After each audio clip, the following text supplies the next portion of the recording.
Alrighty, let's do the September reading wrap up.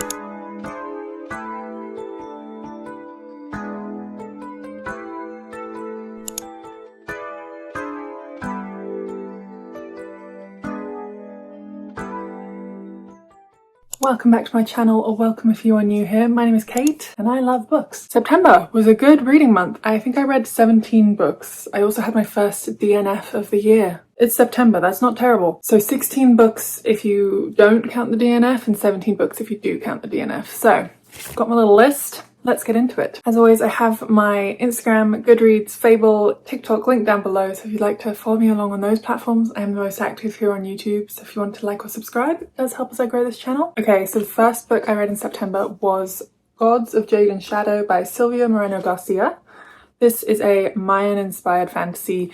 It's just kind of like a fairy tale. I feel like I gave this one 4 stars. I'm honestly just trying to remember off the top of my head what I rated all of these, so I wouldn't take my word for it. Also, my most accurate ratings are on Fable. This was a Mayan-inspired fantasy fairy tale, and I just had a grand time, and it was a really kind of gentle introduction to this author who I'm absolutely going to be reading more of in the future. This was my first book by Silvia Moreno Garcia. It is essentially a young girl, or a young woman, and a Mayan death god embark on an adventure together, and we go through their little tale as we go. I thought this had the sort of like ending and resolution that's sort of my favourite to read in books. I thought it was perfect. I really enjoyed the writing in this. I thought there were elements of the pacing and maybe sometimes bits of the characters where I was like, okay, come on. I wanted it to go a little bit more fast paced, but generally, overall, thoroughly enjoyed it. So I feel like this was maybe like a 3.75 or a 4 stars. Is my guess from what I rated it. So that was definitely kind of like a fairy tale, classic sort of fairy tale fantasy, I would say. And so then the next 2 books really got me back into a bit of a romantasy mood, and that was The Wolf King and the Night Prince by Laura Palfreyman. I'm not sure how many are going to be in this series. I think it's going to be a trilogy. I did originally think it was a duology.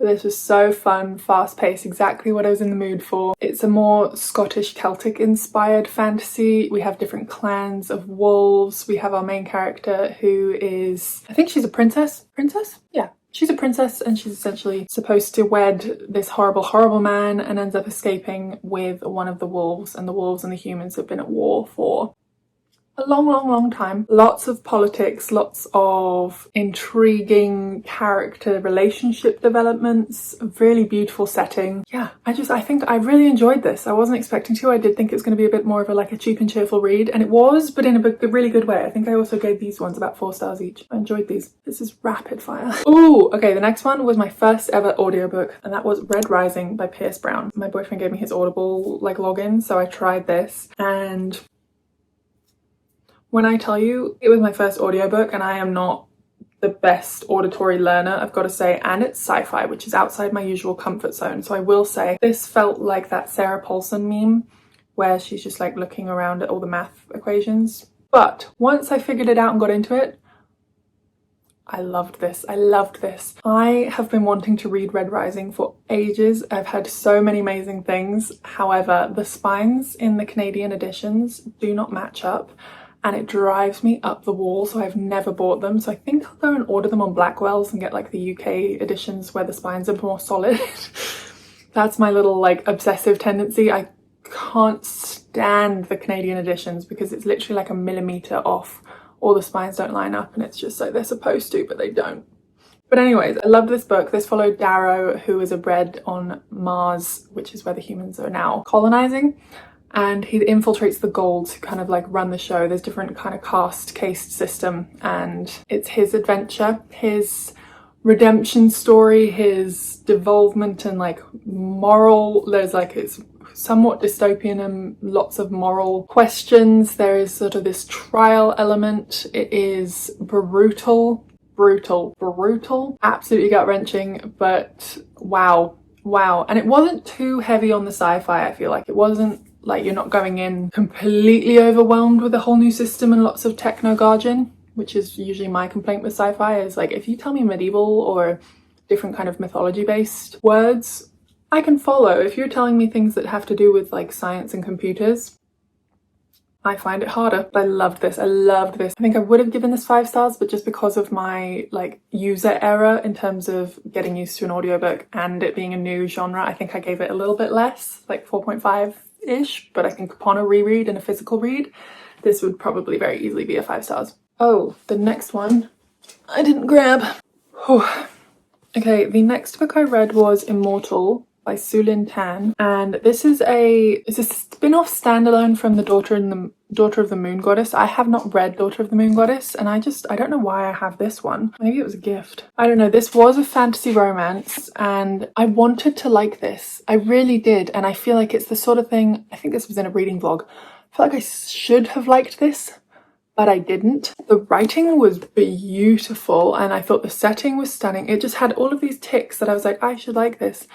And I didn't, and I don't know if it was the pacing or just my mood, but I feel bad because I didn't love it as much as I wanted to, but I definitely think I will enjoy more of this author's writing, and I'm excited to read like Daughter of the Moon Goddess and everything, but I just didn't love it. And it's about a young ruler who fights to protect her kingdom and teams up with an immortal to do so. So there's lots of intriguing magic. See, it just had so many bits that I should have liked this. I should have liked this one. I'm irritated that I didn't. Oh, next one. I'm going to put this as a 2 because I did continue on with the Naturals series by Jennifer Lynn Barnes, so I read the 2nd and the 3rd book. I am obsessed with this series. This is Criminal Minds for teens, and I am absolutely hooked. We have Cassie as our main character, and she's recruited by the FBI to help solve cold cases because she's a gifted profiler, and then there's this little teeny bop house with these teens who are recruited, and they all have different skills. So there's another profiler, there's another one who can is a human lie detector, one who's really good with puzzles and pattern recognition, another one who can read emotions, and their dynamics are awesome and so amazing, and they're all within this house, and they all seem to have, or they're all in this program, but they all seem to have some kind of connection to serial killers or crime, and they all have their own stories, and all of them kind of follow different characters' stories. So the first one kind of focused on Cassie's background, this one focused on Dean, this one was Sloan, who I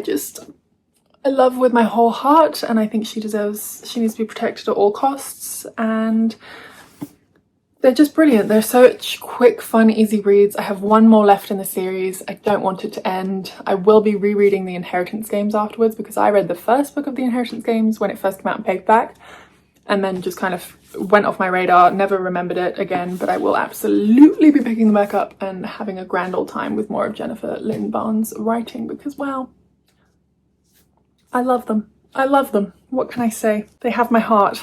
Okay, the next book was The Robin on the Oak Throne, which is the sequel to The Wren in the Holly Library. This is an urban fantasy romance, and I really enjoyed the first book. It really gave me like the Shadowhunter novels vibes. We follow, I think it's Kiss. Kiss has broken the monster treaty, and this is like set in a dystopian-ish fantasy urban fantasy New York, and she works with a warlock to do a heist. I think it's like she works with a warlock to do a heist, and it's very much giving me Shadowhunter vibes for adults. There's lots of beautiful Celtic inspired mythology in this. This one, I felt like I really enjoyed the plot, and then it was very much just focused on the romance, and it didn't feel like the pacing there was much going on, and then it picked back up again. So this was a little bit of an odd one. I'm not sure how I felt. It was not as good as the first book, and there is also going to be a 3rd and final book in this series, I believe. So I did think this was also going to be a duology,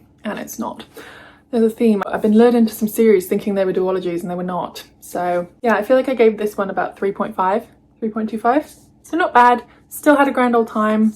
Not as good as the first book. The next book I read was another sequel, which was Throne of Broken Gods, which is the 2nd book in the Gods and Monsters series.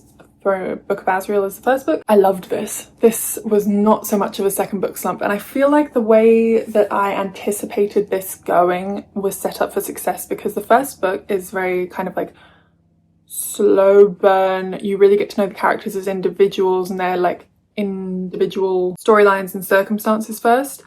And then the relationship is very much a slow burn, and the plots are very much a slow burn in the 1st book, and this followed that thread.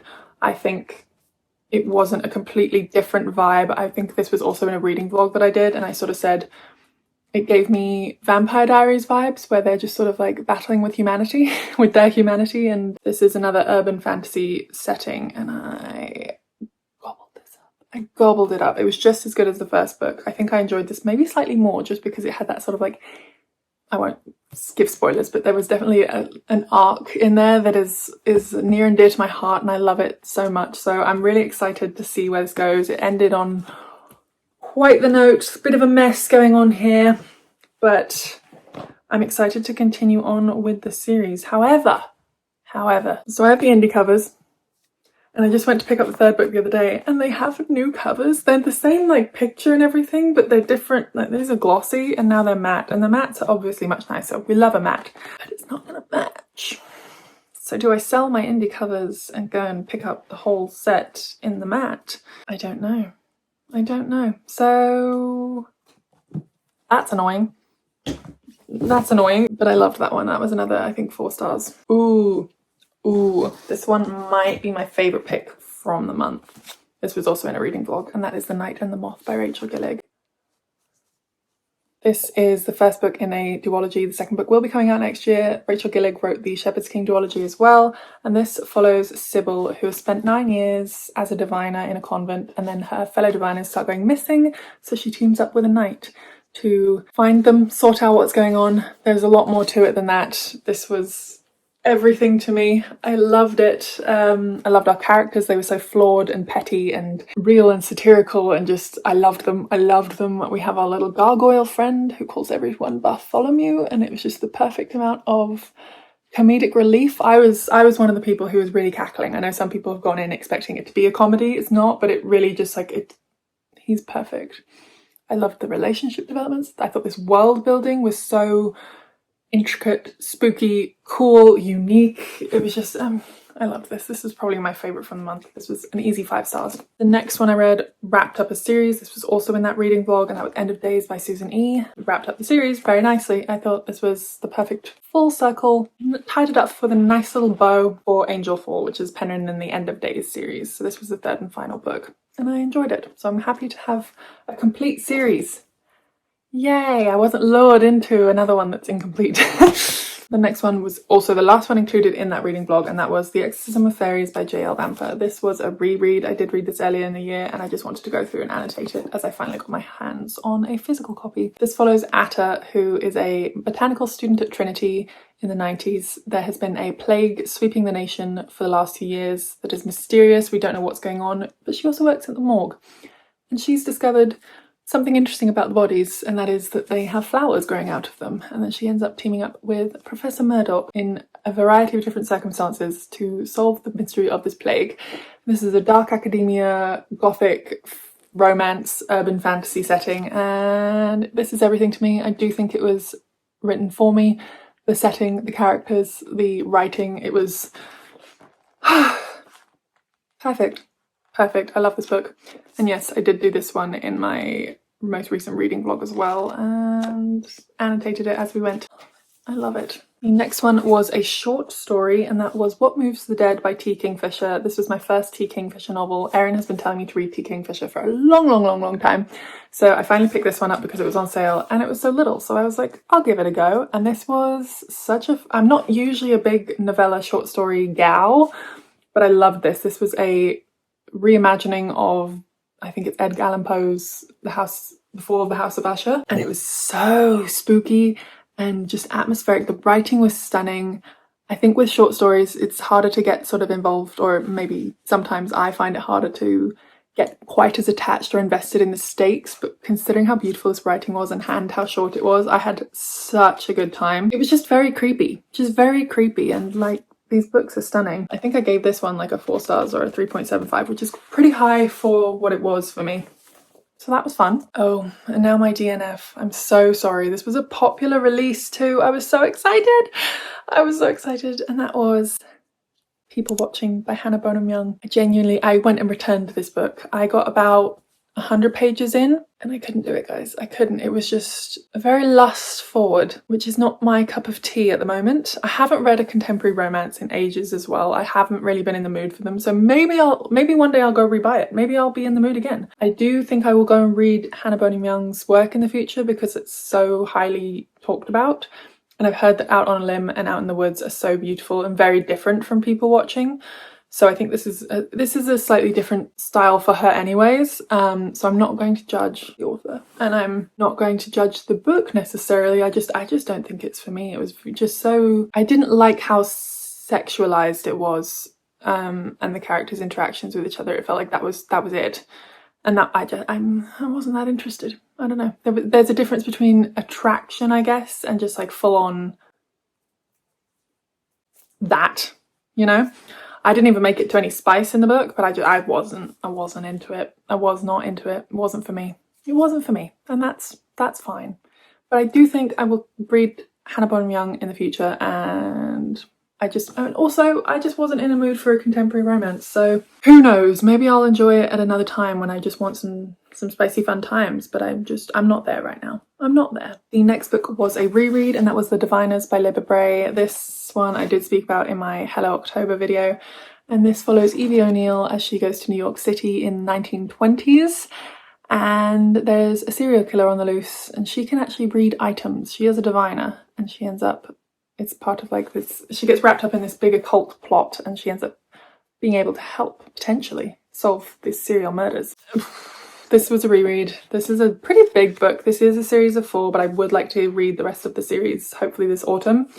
And I just love Libba Bray. I think she's the queen of spooky vibes. I didn't want to be home alone when I read this sometimes. The characters are so funny and interesting and diverse, and there's so many astute political observations and sort of social context of the time, which isn't really spoken about a lot, I find. And I thought this was awesome. I thought it was awesome. And I haven't read this in probably 10 years, and it was such a fun reread because I was like, oh, I kind of remember the shape of this, but I don't remember any of the details. So it was very much like reading it for the first time again, which was so fun. So fun. The next one was also another Tea Kingfisher, because I read one, so I had to go and do another one. And Erin actually ordered and sent this one to me, and this is Nettle and Bone. I loved this so wholeheartedly. It was so flawless. Also, I am a sucker for found family. If there is one thing that will always get me, it is a found family. Group of misfits coming together. I will be there. I will be there. And this was that. This is this kind of, again, it's not very long. I think this was not even 300 pages. This was 240 pages. And I was enraptured. And it essentially follows our main character, whose sister was married off to a prince who is not a nice guy, and she ends up taking it into her own hands when it seems like no one else is actually going to step in and help. So she goes on this kind of impossible quest. So she has to complete 3 impossible tasks to get what she wants, and it's this sort of fairy tale element that obviously doesn't go as it should or as planned, because that would be far too easy. And we have like dustwise, we have bone dogs, we have magic and knights, and I loved it. I loved this. This was easy. I was like, oh, maybe I'll give this 4.75. I think I'm just going to give it 5 stars because this was just beautiful. I loved it. I loved it. I'm so excited to read more of this author. Again, the writing was beautiful and just it warmed my heart. This was such a fun, cozy, it kind of, I feel like this went between a general fantasy and a cozy fantasy. I'm not always the best at cozy fantasy. It's not my favourite genre, but this kind of sat in the middle. I find sometimes that the cozy fantasy is a little bit slow sometimes, but this was fast paced and high stakes enough that it didn't fall into that trap for me. But it was, yeah. Would recommend. Also, I don't see this one spoken about nearly enough for how brilliant it was. And now we have the final book of the month, and I did finish this like in the nick of time. That was Catabasis or Catabasis by R.F. Kuang, and this follows 2 grad students who accidentally maybe have killed their professor, so they follow him down into hell to go and get him back. I felt like with this one, also stunning edition. This one, I was like, wow, I'm enjoying it. I love R.F. Kuang's writing, to be fair. I will always enjoy Rebecca Kuang, always. Here, I was like, again, it was like, wow.